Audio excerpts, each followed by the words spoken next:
Bien, vamos a acercarnos durante estos próximos minutos a la Fundación Manantial, porque precisamente la Fundación Manantial celebra este próximo 6 de febrero la 10ª edición de su carrera solidaria por la salud mental. Y lo va a hacer, ahora lo explicaremos, por un recorrido, por un precioso recorrido por algunos de los puntos más emblemáticos de Madrid. Por ejemplo, el Parque del Oeste, la Plaza de Colón o el Paseo de la Castellana. Lo que vamos a hacer ahora es hablar, ya la vemos en pantalla, con Elena de Carlos. Elena de Carlos es la directora de Comunicación y Relaciones Institucionales precisamente de la Fundación Manantial. Hola Elena, ¿cómo estás? Muy bien, muchas gracias, Carles. Bueno, vamos a hablar, hay que decir, que no se me olvide, que esta entrevista la vamos a dividir en dos partes. Primero, estamos hablando ya con Elena.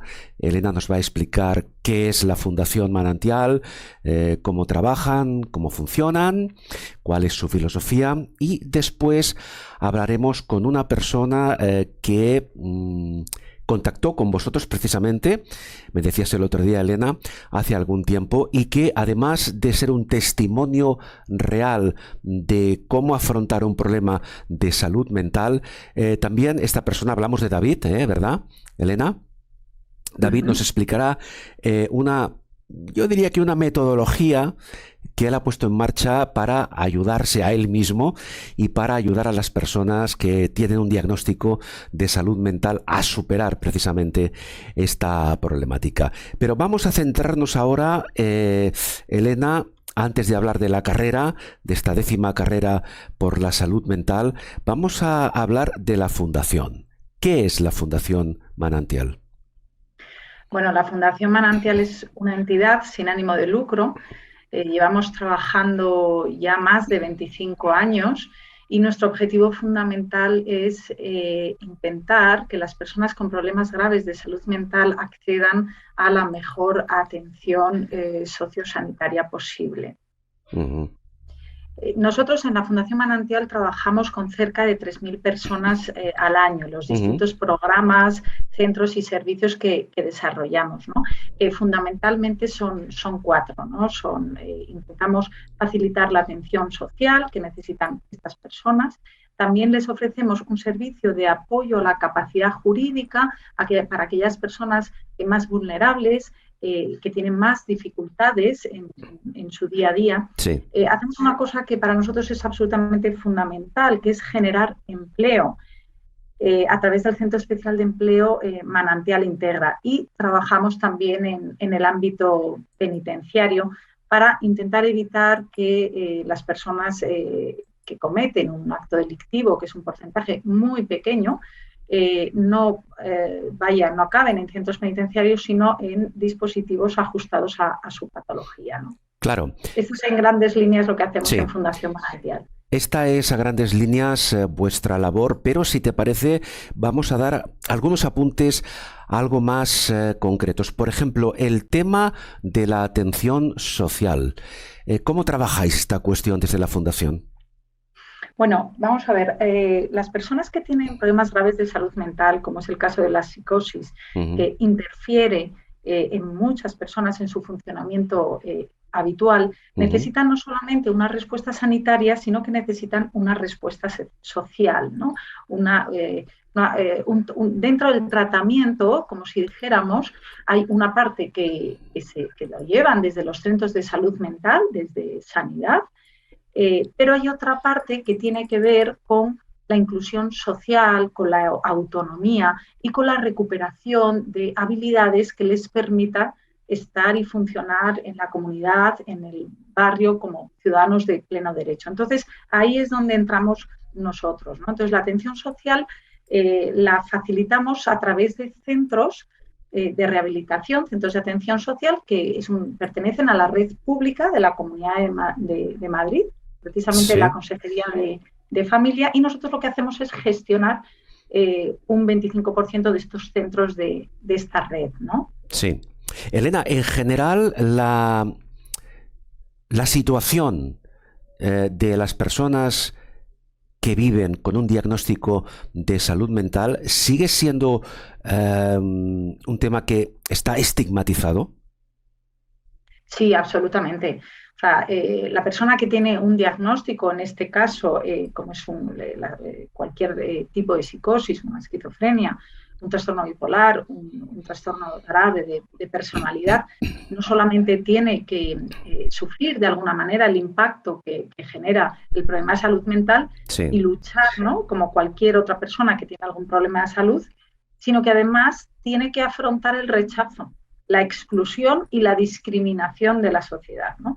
En muchos casos son personas que luego les cuesta mucho encontrar un trabajo porque no sí, saben en las empresas cómo defender el hecho de que a lo mejor han estado 2, 3, claro. 4 años con una interrupción en su vida laboral y el hecho en muchas de ellas de decir, mira, yo me ha pasado esto y no me ha permitido continuar con mi proyecto de vida, pues causa un rechazo, una exclusión y no les cogen, ¿no? Entonces, el Claro. estigma es una cosa absolutamente fundamental a seguir trabajando y a normalizar el hecho de tener cualquier problema de salud mental. En nuestro caso, que es lo que trabajamos específicamente, es esos diagnósticos más graves, ¿no? Sí, una persona que recibe ese diagnóstico de salud mental, ¿cómo contacta con vosotros? ¿Cuál es el procedimiento a seguir? Bueno, nosotros, como te comentaba al principio, tenemos muchos programas, pero donde mayor número de personas atendemos son en los centros de rehabilitación, ¿no? Lo que te Ujú, comentaba de estos dispositivos que pertenecen a esta red pública. Entonces, la manera de acceder a estas residencias, centros de día, ujú, centros de rehabilitación laboral, pisos supervisados, centros de rehabilitación psicosocial y equipos de apoyo social comunitario, que son equipos que trabajan en la comunidad, que trabajan allá donde están las personas. La manera de acceder es a través de los centros de salud mental de la sí, Consejería de Sanidad. Es decir, Carles, si una persona, porque no todo el mundo necesita un centro de rehabilitación para recuperarse, hay muchísimas personas con un ujú, diagnóstico de psicosis que no necesitan este tipo de dispositivos, pero sí, otras muchas sí. Entonces, son atendidos en sus centros, en un centro de salud mental y en función de las dificultades y de las potencialidades que tengan, desde salud mental proponen trabajar esta rehabilitación en algunos de nuestros centros. Entonces, nos derivan, es como sí, el palabra, ¿no?, que utilizamos, nos derivan a una persona, nos proponen una persona que puede beneficiarse de nuestros servicios, del trabajo que hacemos a ujú, través de nuestros equipos profesionales y, bueno, pues hacemos trajes a medida, Carles, porque claro, una persona con un diagnóstico de esquizofrenia, por ejemplo, no tiene absolutamente nada que ver lo que necesita con otra que tiene exactamente el mismo diagnóstico. Entonces, intentamos hacer trajes a ujú, medida y ver qué es lo que necesita, ¿no? Hay personas sí, que puedan necesitar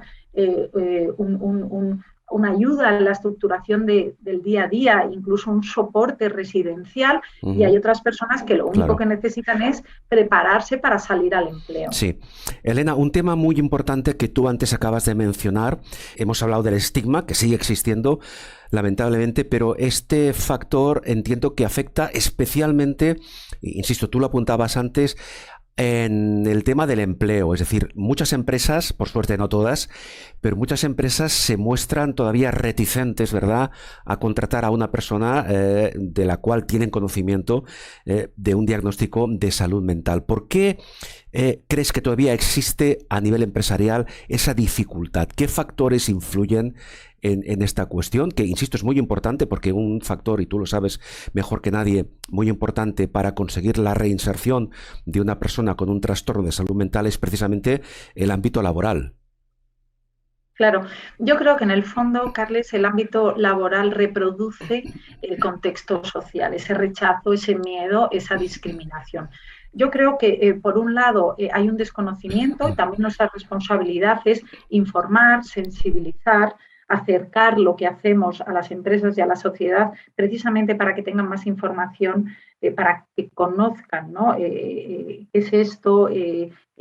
Cómo son las personas que atendemos, cuán diferentes son unas de otras, que un diagnóstico no refleja a ninguna persona, sino que es solamente una parte de ellas. Entonces, bueno, refleja, como te digo, esa desinformación, ¿no? Entonces, yo creo que en el entorno empresarial pues existe todavía un cierto miedo, ¿no?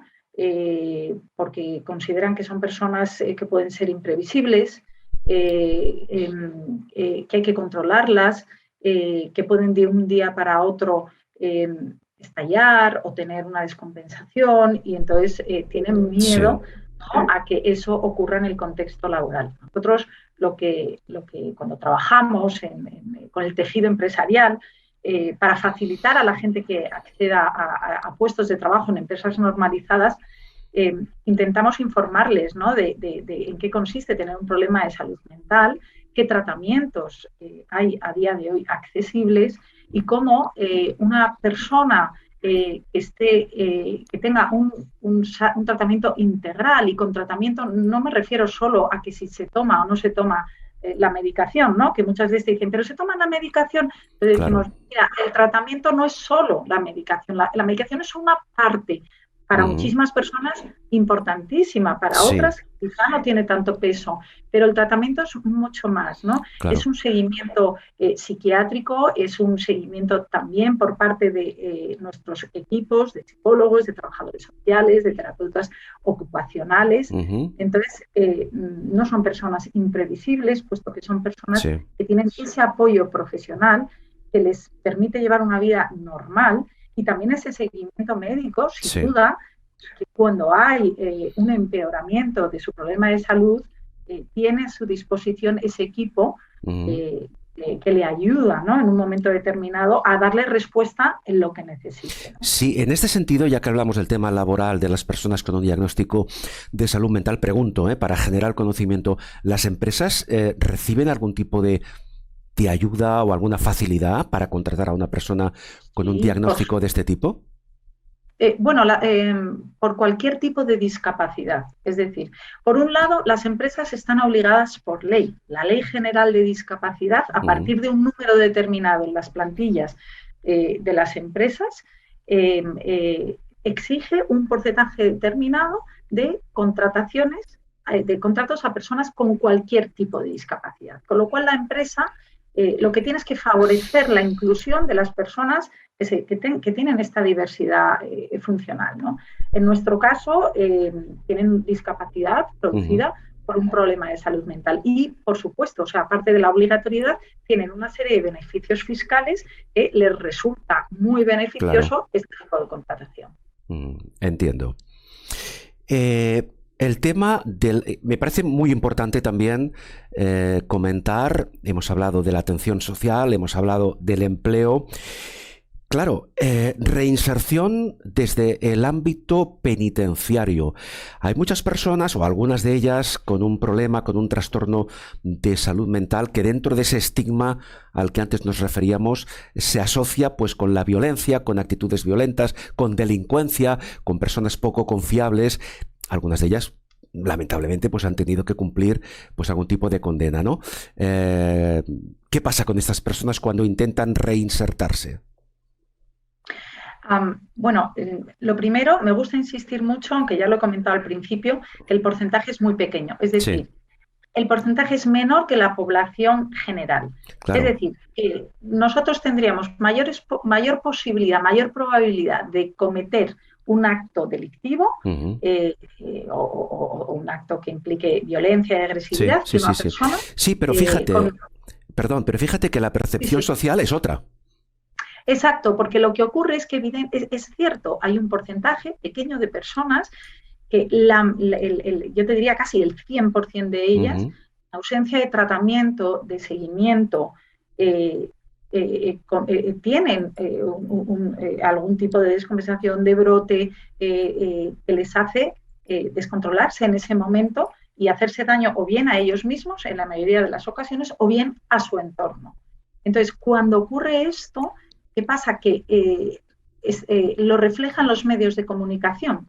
Entonces, nosotros los rectores lo que hacemos es una generalización, es decir, de algo que a lo mejor te llama mucho la atención, porque ojalá no ocurriera, ojalá pudiéramos ser capaces de prevenir esto, y en la medida en que trabajemos la salud mental en general, con la población en general, vamos a ser capaces de anticiparnos, ¿no?, a esto. Entonces, lo que hacemos es generalizar y pensar que lo que ha ocurrido con una persona va a ocurrir con cualquier otra persona que comparta el mismo diagnóstico. Claro. Conclusión, me aparto, la rechazo, no quiero que sea mi vecino, no quiero que trabaje en mi empresa. Lo que pasa es que muchas veces el otro es uno de nosotros. Es decir, es mi hijo, es mi pareja, es mi hermano o es alguien al que quiero. Y entonces ya te cambia la perspectiva, ¿no? Ya te hace daño que a las personas a las que quieres, por el hecho de tener un diagnóstico de salud mental, las estigmaticen. Sí. En algunos casos, en función, entiendo, del tipo de diagnóstico, en función incluso de la gravedad del mismo, algunas personas requieren ser tuteladas, es lo que se llama la tutela. Vamos a explicar ese concepto. ¿Qué significa la tutela de una persona con diagnóstico de salud mental? Bueno, nosotros, precisamente la Fundación Manantial empezó, nuestro patronato son familiares y que pertenecen a las principales asociaciones de la Comunidad de Madrid, que en un momento determinado, hace más de 25 años, dijeron: ¿qué va a pasar con estas personas, con nuestros familiares, cuando nosotros no estemos, ¿no? Que es algo que suele ocurrir en el entorno de la discapacidad. Esa fue la raíz, ese fue el motivo por el que pusieron en marcha Fundación Manantial. Entonces, nuestro origen, como si dijéramos, era la tutela, es decir, una serie de apoyos legales, ejercíamos como tutores de aquellas personas que tenían especiales dificultades y necesitaban de esa figura de protección legal. A día de hoy, hace muy poquito, Carles, ya no se utiliza el término de tutela porque ha habido una nueva ley que ha cambiado todo esto. Entonces, hablamos ahora de apoyos. Nosotros apoyos a la capacidad jurídica. Es decir, nosotros lo que ofrecemos en Fundación Manantial es muy parecido a lo que hacíamos con el nombre de tutela, pero ahora ha cambiado el concepto y ha cambiado el fondo. Lo que pasa es que nosotros en realidad trabajábamos de una manera muy parecida. Claro. A través del servicio de apoyo a la capacidad jurídica, lo que hacemos es ver en qué áreas de la vida de una persona necesita apoyos determinados y quién le va a brindar ese tipo de apoyo. Sí. En el transcurso, en el recorrido que estamos comentando, una persona que por necesidades obvias haya necesitado o necesite esa tutela, ese apoyo, ¿en qué momento puede dejar de ser tutelada? ¿Qué condiciones debe reunir? Bueno, ahora mismo, como te digo, ya no existe la tutela porque ya no existe la incapacidad legal como tal. Ya no se incapacita a las personas, que era lo que ocurría antes, y entonces se les nombraba un tutor, que podía ser un familiar o que podía ser la propia Fundación Manantial, ¿no? Sí. Ahora es distinto. Ahora lo que se hace es otra metodología que de alguna manera garantiza más o respeta más la voluntad de las personas. Ajá. Entonces, solamente se le da apoyo en aquellas áreas donde su voluntad pueda estar de alguna manera un poco más, va a tener un poco más de impacto. Entonces, no se hace una incapacidad global, legal, no se determina una tutela, sino que se le da apoyos específicos en aquellas actividades que no pueda él tener esa capacidad de hacerlo de forma autónoma. Bien, eso es lo que marca la nueva ley y Fundación Manantial nos hemos ajustado a ese funcionamiento. Bien, una pregunta más antes de abordar ya de manera sinóptica el tema de la carrera, de esta 10ª edición de la carrera por la salud mental. Vamos a hablar de recursos, porque nos guste o no, todo este contexto que estamos comentando se sustenta en base a los recursos económicos de los que se dispone para abordar, pues como antes comentábamos, pues tanto la atención social como el empleo, como la reinserción en el ámbito penitenciario. Hablemos de recursos. ¿De qué recursos dispone la Fundación Manantial para llevar a efecto todos esos objetivos? Pues nuestra principal fuente de financiación la obtenemos del margen de gestión que conseguimos a la hora de gestionar los centros de la Comunidad de Madrid. Voy a ser más clara. Sí. En la Comunidad de Madrid también trabajamos en Comunidad Valenciana, que no lo he dicho. Hay una red de centros que son públicos, a los que puede acceder cualquier persona, ¿no? Sí. A través, en este caso, de su centro de salud mental. Entonces, Fundación Manantial establece una serie de acuerdos y de contratos con la Administración, de tal manera que la Administración nos da los recursos económicos, ¿no? De acuerdo a estos contratos que tenemos con la Administración, para poder contratar a nuestros equipos de profesionales y hacer una gestión óptima de estos centros. Nosotros lo que hacemos es que al no tener ánimo de lucro, nosotros no repartimos beneficios. Entonces, el margen de gestión de estos centros lo volvemos a invertir en aquellos programas y servicios a los que nos parece que no llega la Administración, como es el tema de ámbito penitenciario o como es el tema de generar empleo. Esa es la mayor fuente de financiación. A través de esta gestión de recursos de la Administración. Luego, ciertamente, la Consejería de Familia nos da apoyos puntuales en algunos de nuestros programas, como el Servicio de Apoyo a la Capacidad Jurídica, nuestro programa de hijos de personas con problemas de salud mental, sí, como es Casa Verde. Y luego, bueno, hay una serie de empresas y de entidades que quieren apoyar nuestros proyectos a través de donaciones. Bien, dicho esto, 10ª edición de la carrera por la salud mental. Como antes indicaba, en unos minutos hablamos con David para que nos explique cómo él de alguna forma se inició en este proyecto también. Pero claro, hablamos de la 10ª edición. Quiero decir que ya es un proyecto totalmente consolidado, ¿verdad? Haznos una pequeña sinopsis de cuál fue el inicio, la primera edición de esta carrera solidaria por la salud mental y cuál ha sido su evolución hasta este próximo día 6 de febrero. Pues el origen de hacer una carrera, de hacer un evento deportivo, fue precisamente pensar ¿cómo podemos llegar a la gente que habitualmente no está cerca del entorno de la salud mental? Pues porque no tiene un problema de salud mental o porque sus familiares, sus amigos no lo tienen. Y sin embargo, queremos hablar con ellos de salud mental, queremos normalizar el tema de la salud mental y sensibilizar a la población. Entonces se nos ocurrió que una carrera deportiva podría atraer a un número de gente muy importante cuyo objetivo es el deporte, en este caso el running, y que nos permitiría de alguna manera asomarnos, ¿no?, a la sociedad para contar lo que hacemos y utilizar la herramienta del deporte como una herramienta de sensibilización social y también de inclusión social, ¿no? Porque en un evento deportivo todos los que vamos ahí, tanto la gente como que tenga diagnóstico, que no tenga, que sea familiar, que sea profesional, estamos todos juntos a una única cosa, que es a pasarlo bien y hacer deporte. Es una carrera abierta a todo el mundo y estoy seguro de que, ahora lo vamos a ver en pantalla, cada año tenéis un personaje público que de alguna forma apadrina esta carrera.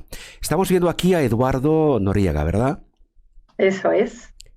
¿Qué papel juega aquí este actor famoso, conocido por todos y admirado por muchas, especialmente por muchas mujeres, por su atractivo varonil, digámoslo así? Sí. Bueno, yo creo que Eduardo, Eduardo es un actor, que evidentemente es muy guapo, pero sobre todo es un gran actor, es un gran profesional. Entonces, yo creo que un actor de nuestro cine español, ¿no? Es una persona muy sensibilizada con el tema de la salud mental. No es la primera vez que colabora con nosotros. El año pasado en Santander solemos organizar otras jornadas y acciones de sensibilización, muchas veces en torno a temas culturales, a literatura, a cine. Y entonces el año pasado estuvimos organizando una jornada en Santander, en la Universidad Internacional de Pelayo, y contactamos con él, ¿no? Él es cántabro y dijimos, nos encantaría que participaras con nosotros. Entonces, bueno, pues conectamos con él, estuvo encantado de participar y entonces, bueno, pues luego le hablamos de la carrera. Bueno. Mira, Eduardo, que haya alguien conocido como imagen de la carrera, claro, pues nos ayuda muchísimo a que la gente se fije. Y nos dijo que sí. Oye, pero yo tengo una curiosidad. Eduardo, además evidentemente de un gran actor, pregunto, ¿va a participar en la carrera? ¿Él va a correr también? Pues mira, justo hace poco estaba hablando con él y me ha dicho que va a intentar, que va a hacer lo imposible por ir. Está viendo a ver si puede convencer a su familia y yo creo que sí, que es bastante seguro que contemos con él como uno más. O sea, si consigue venir y su agenda se lo permite, vendrá para estar con nosotros ese día y para hacer la marcha familiar o hacerse la carrera de 5 kilómetros como un corredor más. Bueno, antes de hablar con David, explícanos, todavía estamos a tiempo, la carrera es el próximo día 6. ¿Qué hay que hacer para inscribirse? ¿Dónde se puede inscribir una persona? ¿Qué protocolos hay que seguir? Bueno, pues es muy sencillo. Hay que meterse en la página web carrerasaludmental.com. Allí, bueno, puedes acceder al recorrido y conocer un poquito más de Fundación Manantial y en el apartado de inscripciones tienes las 2 pruebas competitivas de 5 y de 10 kilómetros y la marcha de 2 kilómetros. No tienes más que meter tus datos y ya está. Y luego ya los dorsales se repartirán en el Corte Inglés de Princesa este viernes por la tarde a partir de las 4, me parece que es, y hasta las 8 y durante todo el sábado. Oye, y que no lo hemos dicho, ¿qué cuesta la inscripción? Porque algún coste tendrá, evidentemente. Sí, claro. O sea, la inscripción cuesta lo mismo que otras carreras populares. La prueba de 10 cuesta 12 euros, la de 5 cuesta 10 euros y la marcha cuesta 8 euros. Muy bien. Hay un pequeño porcentaje de, ya sabes, cuando haces las cosas por internet, de los gastos de gestión. Y luego, bueno, pues todos los corredores en su bolsa de corredor tendrá su dorsal con su chip, una camiseta de regalo de la edición, muy chula, que este año va a ser negra con las imágenes en color turquesa y algunos regalos de nuestros patrocinadores. Bueno, ya por último, antes, insisto, de hablar con David, claro, muchos se preguntarán, y con todo el dinero que se recaude, ¿qué se va a hacer? ¿A dónde va destinado? Bueno, pues cada año buscamos un programa, ¿no? Un proyecto, y este año hemos decidido que la recaudación va a ir precisamente a nuestros proyectos de empleo. Nosotros tenemos un centro especial de empleo que se llama Manantial Integra, en el que tenemos distintas actividades económicas. Tenemos una planta laboratorio de manipulado de producto farmacéutico, que ya que me das esta altavoz, animo a empresas del sector farmacéutico no a que nos den donaciones, no a que nos den dinero, a que nos den trabajo, a que podamos hacer ese manipulado con su producto y podamos generar empleo. Tenemos también un proyecto de nuevas tecnologías, tenemos también una actividad de hostelería y bueno, y hemos montado hace poco en Comunidad Valenciana precisamente un proyecto de producción de champiñones. Muy bien. Da trabajo a cerca de 15 personas con diagnóstico de salud mental. Antes hemos visto la imagen precisamente de los champiñones. Sí. Sí, no, te iba a decir que entonces la recaudación va a potenciar estos proyectos de empleo, porque para nosotros sacar adelante uno de estos proyectos supone una inversión muy importante, ¿no? Como te he comentado antes, nuestro retorno no es el beneficio económico, pero intentamos, no perder dinero, ¿no? Entonces, nuestro objetivo es generar puestos de trabajo y que nuestras actividades económicas sean sostenibles. Y con lo cual la recaudación irá a estos proyectos y ojalá tengamos muchos clientes también para que nos den trabajo. Por supuesto, espero y deseo que sea un éxito esta convocatoria de la 10ª carrera por la salud mental. Vamos a hablar ya con David, pero antes de que aparezca en pantalla, muy brevemente, ¿cómo... Él nos lo va a explicar ahora, pero ¿cómo contactó David con vosotros? ¿Cuál fue vuestro primer contacto? Pues yo creo que el contacto fue a través de las redes sociales. Por redes sociales le interesó nuestra actividad, se interesó por la carrera, me llamó, o sea, nos mandó un mensaje, Sí. contacté con él y me dijo, mira, Elena, yo, ya te lo contará él, ¿no? Sí, Pero sí, yo lo he pasado mal claro. y yo, justamente, no a todo el mundo le pasa, pero hay mucha gente que el deporte le ayuda mucho, ¿no? Bien, sí, Junto sí, con otras muchas cosas. Para mí fue tan importante el deporte y además coincide bien, con que yo me he dedicado profesionalmente a esto. Entonces, muy bien. aparte de entrenos generales Ujú, deportivos más físicos, me he especializado mucho en cómo trabajar y mejorar la salud mental a la vez que se bien. hace, que se entrena la parte física. Pues todo esto ahora mismo David nos lo explica de primera mano. Elena de Carlos, ha sido un placer. Vamos a estar en contacto y vamos a hacer un seguimiento Muy de bien. todo lo que ocurra antes, durante y después del día 6. Seguimos hablando, Elena, un abrazo. Muy bien, muchísimas gracias, Carles.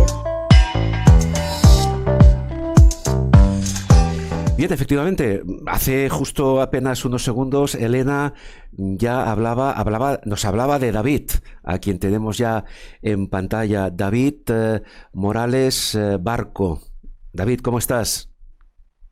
Pues fenomenal. ¿Tú qué tal estás, Carles? Pues yo encantado de saludarte y si te parece, vamos a hacer un recorrido, por una parte, por cuál fue en su momento tu experiencia, que puede servir, que creo que va a servir a muchas personas como ejemplo ilustrativo de cómo, de qué manera la actividad física, el deporte puede ayudarnos a superar un Sí, diagnóstico de salud mental. Y luego nos avanzaba Elena algo al respecto.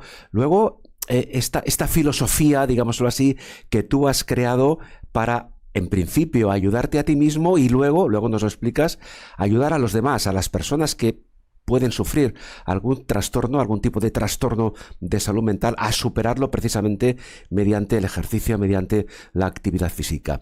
Vamos a ver, David, aunque Elena nos daba algún apunte, vamos a pedirte que nos lo expliques en primera persona. ¿Tú cómo contactas con la Fundación Manantial?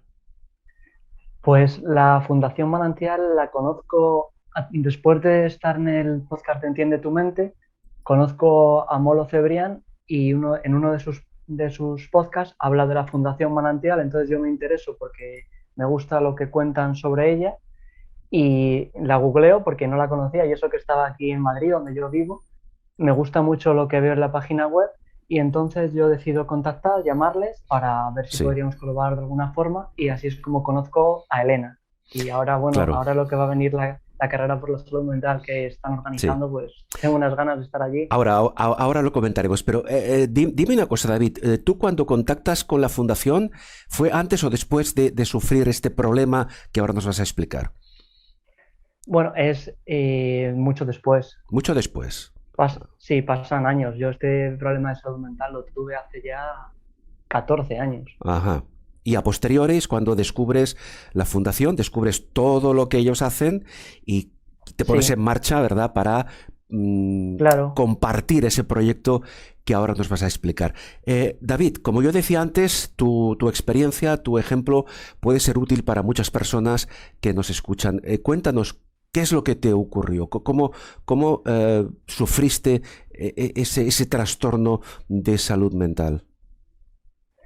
Pues bueno, yo termino el curso de primero de bachillerato cuando tenía pues 16 años y paso por una época en la que en ese curso, quedan 2 para entrar a la universidad aquí en España, Ujú, y entonces pues tengo mucho estrés, tengo una época muy mala que al final deriva en que cuando yo freno un poco y ujú. empiezo el verano, termino Sí, cayendo en una depresión.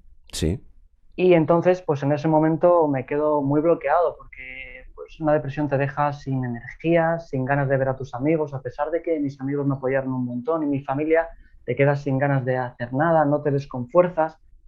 Pero yo soy una persona que siempre me ha gustado mucho el deporte y cuidarme. Desde pequeñito me gustaba, lo he hecho siempre. Y entonces yo me propongo con un amigo salir a correr, una vez ya empieza el curso de segundo de bachillerato, me propongo salir sí. a correr 2 veces por semana mínimo con mi Ujú, amigo, que eso me ha sí, ayudado un montón el compromiso con él, y sí, entonces yo noto que después de salir a correr, pues que me encuentro mucho mejor, que claro. mejora mi estado de ánimo, Ujú, y entonces yo fue ahí la primera vez que tuve un contacto entre lo que era el deporte y la vale, salud mental. Entonces yo pero, empiezo, sí, perdona, pero antes de continuar, ya enlazaremos con el tema del deporte. Sí, en esa fase, digamos, más álgida de tu depresión, ¿alguien te aconsejó?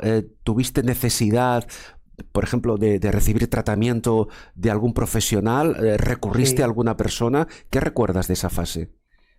Pues recuerdo que mis padres pues me ayudaron mucho y lo que decidieron mis padres y me animaron es ir a mi psicóloga, que bueno, me ayudó muchísimo en esta primera fase de ver cómo estaba, evaluarme, darme herramientas psicológicas y luego me deriva a un médico, a Ujú. una psiquiatra y Sí. esa psiquiatra pues me va haciendo un seguimiento y en cierto punto de cómo va viendo la evolución de la depresión, Ujú. decide que además del tratamiento psicológico que estoy Sí. haciendo con la psicóloga, más el médico que estoy llevando con ella, más el Sí. ejercicio que yo estaba haciendo, me Claro. ponen tratamiento de antidepresivos y eso también Sí. me sirve para terminar de mejorar, eso fue en Navidades, ya he hecho el primer trimestre de segundo de bachillerato que me costó mucho y fue la primera vez que suspendí una asignatura, pero al Ujú. final pues termino estando mejor, llega ya enero, finales, febrero y ahí es cuando yo ya Sí. empiezo a remontar para arriba, Muy empiezo bien. a poder volver a estudiar, aunque no al 100% ni mucho menos, y Muy ya me bien. saco el curso, paso a la Perfecto. selectividad y Sí. es el resumen.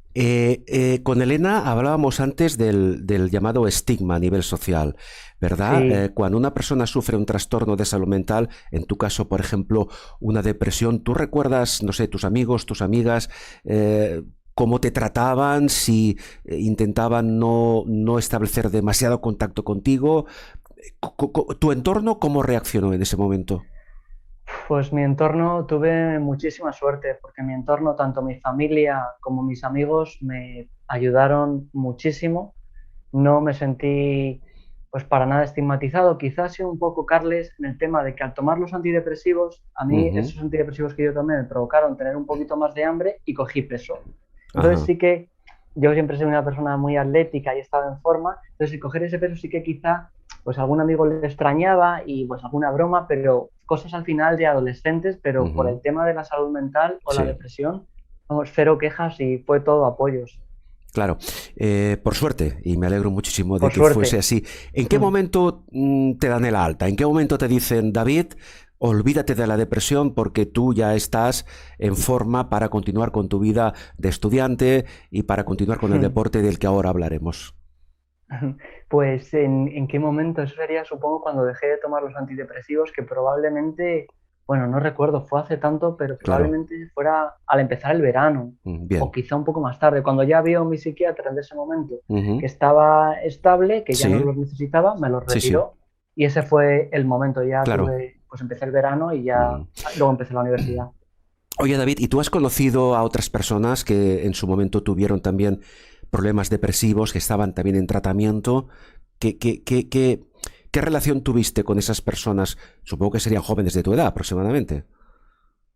Bueno, sí, que hayan tenido depresión, no sabría decirte algún amigo muy cercano o alguna persona muy cercana que yo al menos lo haya vivido. Quizá sí, porque al final es cierto que existe cierto estigma y a lo mejor no te cuentan. Tú puedes ver a una persona que Claro, puede estar en un cuadro depresivo, pero quizá no te lo cuenta, no sé que tengas muchísima entiendo. confianza con él o ella, Sí. pero no sabría decirte una persona cercana que haya pasado No, algo similar a mí. te lo comentaba por si habías hecho lo que se conoce como terapia grupal y en ese caso Ah, sí que se pueden compartir ya. experiencias. Ya, no, en ningún momento, aunque desde luego que eso me hubiera venido genial porque un amigo mío que es psicólogo, él se dedica a llevar grupos de este tipo y es una Ujú. de las cosas que queremos hacer juntos porque se ayuda un montón en un grupo de apoyo en el que tú Claro. compartes cómo te estás sintiendo y otra persona es muy parecido, Ujú. es muy potente. Por supuesto. Bien. Entonces, lo que está claro es que de la depresión se sale, que con un Sí, tratamiento correcto, con la ayuda de un profesional, en tu caso fue el psicólogo, el psiquiatra, el médico, con el tratamiento farmacológico correspondiente, bueno, la prueba la tenemos en que ahora estás totalmente recuperado, ¿cierto? sí, Bien. sí, Para esa recuperación te ha servido de mucho el deporte. Antes sí, ya lo apuntabas, ¿verdad? En sí. principio, entiendo que tú sales a correr, pues también un poco como distracción, ¿verdad? Como aliciente, algo que te sirva un poco para desconectar, ¿cierto? Desde luego, a mí me encanta correr, además tengo la suerte de que vivo al lado aquí en Madrid de la casa de campo y correr por un entorno natural Hago además otros deportes como fútbol sala o baloncesto, pero es que es una distracción. De repente estás pues corriendo, simplemente es una forma de meditación. A mí me encanta el deporte y te distraes totalmente. Bien. Dicho esto, vamos a seguir avanzando. Sí. ¿En qué fase de tu vida, después de, hace ya unos años, por suerte, superar esa fase depresiva, te planteas que tu experiencia como persona con un diagnóstico de salud mental, tu espíritu deportivo, tu afán por el deporte, todo este conglomerado puede repercutir en algún proyecto que sirva de ayuda a otras personas? ¿Esto cómo te lo planteas? Pues es el punto de inflexión. Yo, según termino la universidad, que yo soy graduado en Ciencias del Deporte, voy probando varias áreas y me doy cuenta que la que más me gusta es la relación del ejercicio con la salud. Y yo he vivido 2 años en Gran Canaria y allí pues me voy dando cuenta cada vez que leo algo de salud mental que me encanta. Entonces decido comprarme un libro de prescripción de ejercicio físico para la salud. Y cuando llego a uno de los capítulos, que era salud mental y ejercicio, algo me hace clic y digo, es que este capítulo es que lo puedo leer 1000 veces porque me encanta, me lo resumo, me lo estudio. Entonces, a partir de ahí, empiezo a ya lanzar a recopilar mucha información y a formarme Sí, en salud mental y ejercicio. Ese quizás es el punto de bien. inflexión que me preguntabas. Pero, perdona, antes de llegar a esta fase, a este gimnasio de salud mental, a este fitness mental del que ahora hablaremos, tú eres licenciado en educación física. Sí, Bien, o sea sí, que ya tenías una base previa, ¿no?, de conocimiento sobre el tema. claro, claro, sí. En la carrera estudiamos, hay una asignatura de salud y ejercicio físico y luego ya pues yo decido irme por ese camino porque es que notas que te apasiona. Yo recuerdo corriendo con un amigo por uno de los parques de Las Palmas de Gran Canaria que le digo, pues David, es que, ¿por qué no esto que estoy aprendiendo lo doy a conocer y me sigo formando sobre ello? Y corriendo con él, de repente esto que te viene un momento eureka y dices, pues voy a hacerlo. Y nada, Ajá. porque hasta ese momento, bueno, me gustaba, pero yo no sabía cómo darle Bien. forma. Claro. Entonces tú creas ya esta metodología, este gimnasio de salud mental, fitness mental, .es, que es el proyecto en el que ahora estás trabajando, ¿cierto? Sí, yo ahora lancé Fitness Mental, pues ahora en mayo va a cumplir 2 años desde que estoy divulgando en redes sociales Sí. y el gimnasio de salud mental pues lo creé hace ya un Bien. año exactamente y trabajo también pues como profesor de educación física Muy de bien. secundaria y luego en el Consejo Superior de Investigaciones Científicas, en Bien. el CSIC como investigador. Perfecto. Si te parece, David, vamos a comentar no todo el contenido, evidentemente, porque Claro. necesitaríamos un mínimo de 3 o 4 horas, pero sí algunos conceptos básicos que pueden servir Claro, como incentivo, ¿verdad? Para que personas interesadas con o sin problemas de salud mental puedan claro. beneficiarse de las experiencias y de las enseñanzas tuyas a nivel personal. Por ejemplo, ¿cómo entrenar el cerebro mediante la fuerza? ¿Y qué funciones cognitivas podemos mejorar con ese entrenamiento? Explícanos algo. Claro, por ejemplo, pues se ha visto que hay una conexión muy grande entre el entrenamiento de fuerza y el cerebro. Y según la ganancia de masa muscular que tú tengas, será proporcional la capacidad cognitiva que mejorarás. El músculo han visto que no solo es un músculo contráctil que nos sirve para mover los músculos, sino que es un órgano endocrino. Libera Ujú. unas sustancias que se llaman mioquinas y Sí, estas mioquinas han visto que son capaces de la barrera hematoencefálica, que es la barrera que separa la sangre del resto del cuerpo de la del cerebro, han visto que estas mioquinas que se generan cuando haces ejercicio en el músculo atraviesan la barrera del cerebro y entran. Y eso hace que module, por ejemplo, tu estado mental. Y lo que sí. me preguntabas, Carles, de qué capacidades, pues por ejemplo, la capacidad de atención la puedes Ujú. tener más sostenida. Yo, por ejemplo, me gusta mucho cuando voy a estudiar hacer píldoras de movimiento, es decir, a lo mejor estudio con un pomodoro 30 minutos y paro 5 a bailar, a hacer los ejercicios que me apetezca o que mejor me vengan y luego vuelvo a Sí. estudiar. Es decir, que esa capacidad de la atención, luego también pues mejora la plasticidad cerebral, que es el cerebro tiene la capacidad de adaptarse, que sus estructuras cambien y eso Sí. mejora con el entrenamiento de fuerza. La memoria asociativa, y bueno, Muy muchas bien. más cosas. Un breve resumen para ir tocando varias áreas. Por supuesto. Este sería el punto de partida, ¿eh? Pero hay otro aspecto muy interesante sobre el que tú trabajas también en fitness mental, que es el entrenamiento HIIT, intervalos de alta intensidad y cerebro. Háblanos de las ventajas que supone, en principio defínenos qué es el entrenamiento HIIT y qué ventajas supone este tipo de entrenamiento. A grosso modo. Claro, el entrenamiento HIIT pues, es un entrenamiento en el que tú combinas, por una parte, un periodo corto de tiempo a alta intensidad. Si la frecuencia cardíaca máxima, por ejemplo, de una persona es el 100%, pues un periodo corto entre el 80 y el 90, y luego intercalas con otro periodo corto, pero entre el 50 y el 60% de la frecuencia cardíaca máxima, es decir, mucho menos intenso. Eso es un poco el resumen de lo que es esta técnica de entrenamiento de alta intensidad.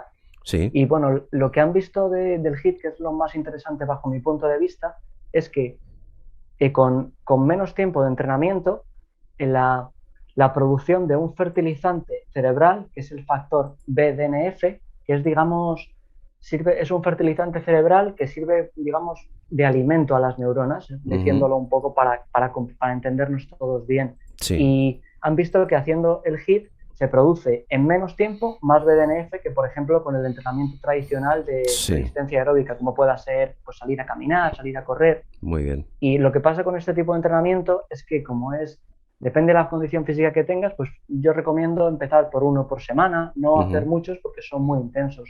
Sí. Y otra cosa muy interesante, han visto que cuando tú haces un entrenamiento de este estilo, generas lactato, y ese lactato lo utiliza el cerebro, lo utiliza primero como fuente de energía, y también este lactato que se genera durante el HIIT tiene un papel neuroprotector, es decir, protege nuestro cerebro. Por eso el cuerpo es un organismo súper complejo y está todo ahí conectado evolutivamente para que funcione bien. Por supuesto, muchas personas, sobre todo por el ritmo de vida que llevamos y por la situación tan especial que estamos viviendo, tienen problemas de ansiedad que si no se tratan adecuadamente pueden incluso progresar en sentido negativo.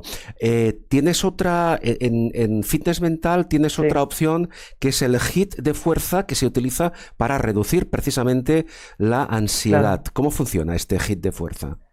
Pues el HIIT de fuerza es aplicando la metodología que estamos diciendo antes, pero combinándolo también con fuerza. Es decir, es un entrenamiento en el que se combina por una parte fuerza-resistencia y por otra parte el entrenamiento que estábamos hablando ahora de alta intensidad con periodos cortos menos intensos. Y esto al final lo que han visto, Carles, y para que lo escuchen todas las personas que vean esta entrevista, han visto que haciendo este tipo de ejercicio físico se reduce la ansiedad por ejemplo, pues en un estudio veían que nada más terminar, en otro ven que a los 5 minutos, es decir, que al momento de tú hacer este tipo de ejercicio se reduce la ansiedad. Y para mí lo más interesante no es solo reducir la ansiedad, sino que si tú encadenas y vas mejorando tu forma física de forma progresiva, te protege muchísimo, es decir, hacer varios entrenamientos y tener ya tu plan de ejercicio físico. Y bueno, este tipo de entrenamiento de HIIT de fuerza lo he diseñado en base a una revisión científica que leí en el que analizaban todos los tipos de ejercicio físico que se habían utilizado para reducir la ansiedad y vieron que combinando estas dos cosas, pues era cómo llegaban los mayores beneficios a la persona en reducir la ansiedad. Muy bien. Sí, para que la persona pueda entender bien qué es un HIIT de fuerza,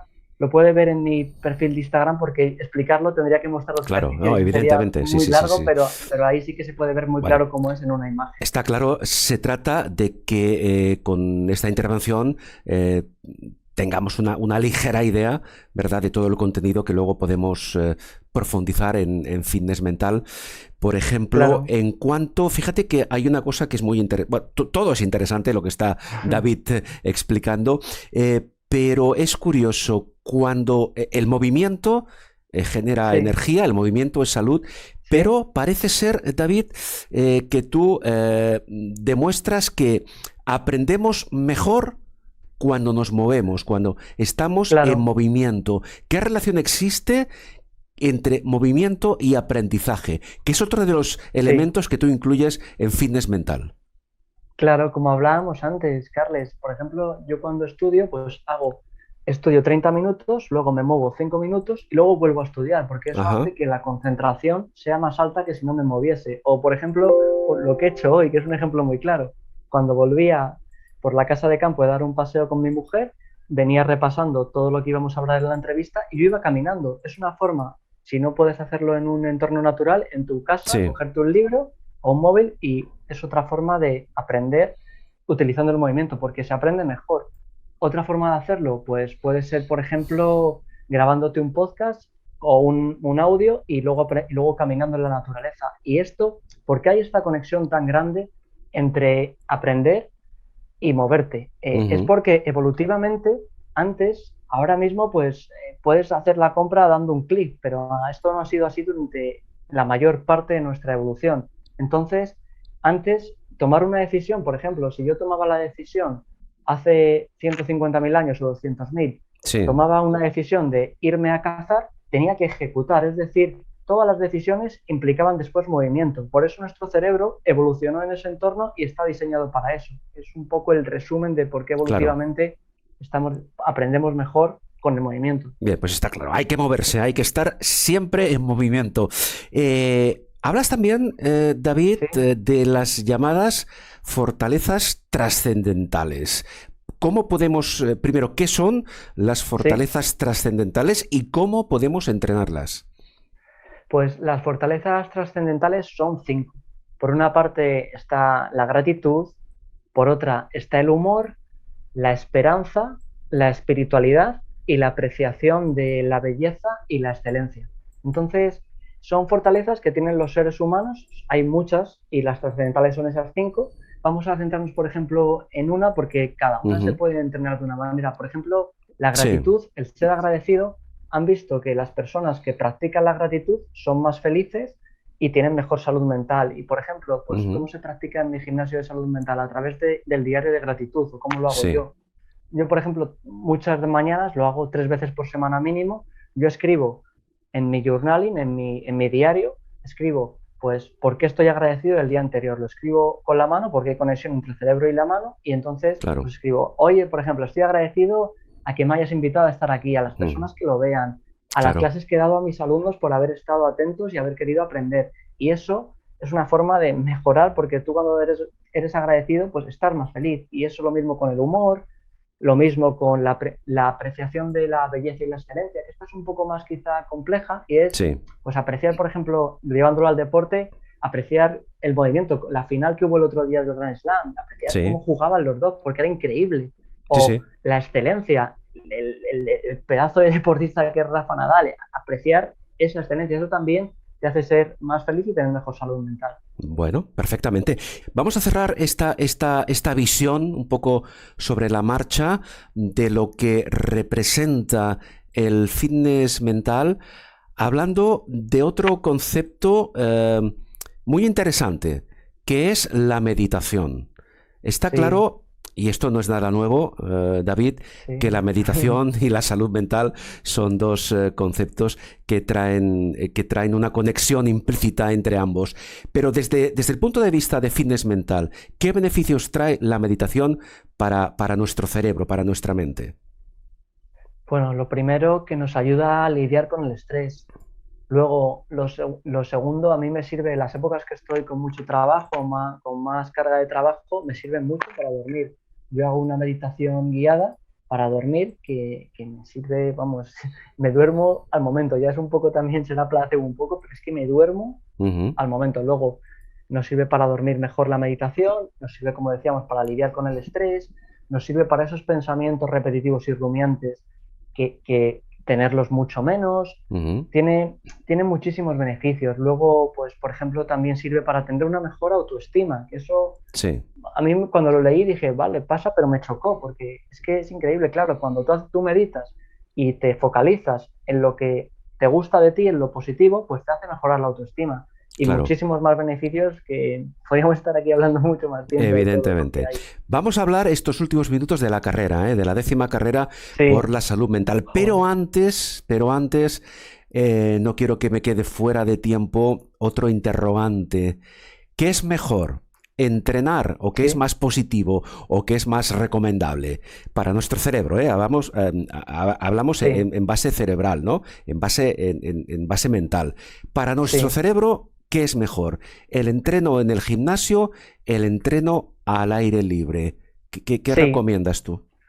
bueno, está claro que al final, pues lo que hablábamos antes, Carles, evolutivamente hemos evolucionado en la naturaleza. La naturaleza es un entorno que se llama enriquecido, en donde hay mucha variedad. Ujú. Y poniendo un ejemplo, llevándolo a un ejemplo, en cambio, no es el hecho de que sea un gimnasio, pero si tú corres en una cinta de correr, que Sí. siempre está pasando lo mismo, puedes poner que la velocidad sea igual, vas en recto, no hay Ujú. ninguna piedra ahí. No, yo no he visto ninguna cinta Claro. de correr que tenga piedra. Y No, entonces, todavía un, no, un ento- pero todo se andará. sí, todo se andará, eso es verdad. Entonces eso se consideraría un entorno empobrecido. Y para nuestro cerebro es mejor, pues si vas corriendo, que haya una piedra y que tengas que esquivarla, porque nos hace estar más atentos. Y por ejemplo han visto que entrenando en entornos enriquecidos, como la naturaleza, puede ser un parque, o que haya variedad, han visto que mejoras la creatividad, por ejemplo. Eso para mí es increíble porque tiene mucha lógica, claro, te vas a dar Ujú. un paseo, no es lo mismo darlo por el campo que estar en una cinta en un gimnasio. Por Es un poco el supuesto. resumen y de esto, bueno, hay formas también de llevarlo al entrenamiento, de aplicarlo, que al final es lo más interesante. Por Ujú. ejemplo, puedes hacerlo pues en carreras de obstáculos que ahora están muy de moda. Ahí es un Sí. entorno enriquecido con cierto riesgo, pero no es un riesgo muy grande. Ujú. Para empezar, eso sería lo último que puedes hacer, pero puedes empezar con, por ejemplo, controlando tu propio cuerpo, aprendiendo a escalar, aprendiendo a Claro. tener equilibrio, a moverlo. Luego puedes meterle un elemento, como puede ser una pesa rusa o una pesa simplemente, que te Ujú. permita jugar Sí, con sí. ella y moverla. Muy Saltar bien. la comba, todo ese tipo Claro. de cosas, al final hace que sea más enriquecido el entrenamiento. Bien. Entrenamiento enriquecido. 6 de febrero. David, 10ª carrera por la salud mental. Por cierto, ¿tú ya has participado en alguna edición anterior? Como corredor me refiero, ¿eh? No, esta vez va a ser la primera vez y tengo unas ganas de correr la carrera. Esta va a ser tu primera vez. Bueno, cuéntanos un Sí, poco. eh, ¿Cómo te estás preparando? ¿Vas a ir a la carrera en plan competitivo? ¿Cuáles son tus expectativas? bueno, pues mis expectativas son disfrutarla, estar allí, porque el ambiente que se genera en las carreras es increíble, esa energía que hay es brutal. Voy a disfrutarla, no voy a competir, iré rápido, pero no quiero tampoco dar lo máximo de mí porque ahora pues salgo a correr, sigo un plan de ejercicio, entreno fuerza, pero no voy en ese plan, voy en plan de disfrutar, de ir por las calles de Madrid, que va a ser, cuando cortas el tráfico aquí, pues es una experiencia diferente, pero no a dar el máximo porque Bueno. no, prefiero ir con calma, pero Ujú. vamos, sí que ir rápido y además se van a apuntar personas que siguen mi proyecto. Tengo muchas ganas de estar allí con Elena, con Miki, Sí. con todos y pues que va a ser increíble. Tengo unas ganas. Por supuesto. Pues nada, con ese espíritu deportivo, David, vamos a despedir estas entrevistas y nada, te voy a pedir que lo hagas como persona vinculada en todos los aspectos de la salud mental, en el aspecto deportivo, sobre todo en este caso, que hagas una invitación a todos aquellos que van a vernos luego, que van a verte a ti, que han Mm. visto antes a Elena, para que no se lo piensen más y se inscriban, que todavía están a tiempo. A ver, lánzales un mensaje y con esto concluimos. Pues al final la salud mental es cosa de todo. Dábamos un dato el otro día que para 2030, que está ya a la vuelta de la esquina, va a Ujú. ser la primera causa de discapacidad en el mundo temas de problemas de salud mental. Y dicen también los estudios que para 2030 una de cada 4 personas sufrirá un problema de salud mental a lo largo de su vida. Esto es cosa de todos y hay que estar ahí todos apoyando y todos a una. Y Carles, ¿podría presentar brevemente el gimnasio de salud mental? Sí, sí, pues aprovecha el Pues momento. Aprovecha el claro, momento. pues el gimnasio de salud mental que creé hace un año, bueno, cada vez va apuntándose más gente, está siendo increíble. Y resumiendo, el gimnasio de salud mental, los beneficios que se llevan las personas que pasan por él son tener mejor salud mental y física, estar más contentos, más tranquilos, tener mayor equilibrio emocional. Y entonces lo hago a través de mi método, que es fitness mental, en el que se combina un plan de ejercicio por niveles y depende de la condición física que tengas, pues vas a uno u a otro, pero la Ujú. gracia que tiene es que están específicamente diseñados para mejorar la salud mental, no es cualquier tipo de ejercicio. Muy Y bien. se combina, Carles, con todo lo que hemos hablado, con otros hábitos que mejoran la salud mental, como la meditación, el diario de gratitud, también la alimentación saludable, el descanso, todo lo que yo hasta este momento sé que la mejora, ahí está incluido. Tú ves una clase, por ejemplo, sobre meditación, aprendes cómo mejora la salud mental, cómo aplicarla y luego durante la semana y lo posterior vas aprendiendo a meditar. Y eso lo va a hacer lo mismo con la alimentación saludable, con el descanso, es decir, Muy es una bien. forma de interiorizar en tu vida estos hábitos saludables y que salgas de los 3 meses del gimnasio de salud mental habiendo mejorado todo lo que decía al Pues principio. queda dicho, David, un fuerte abrazo y nos vemos el día 6 en la Sí. carrera por la salud mental. Un abrazo. Un abrazo, muchas gracias por todo.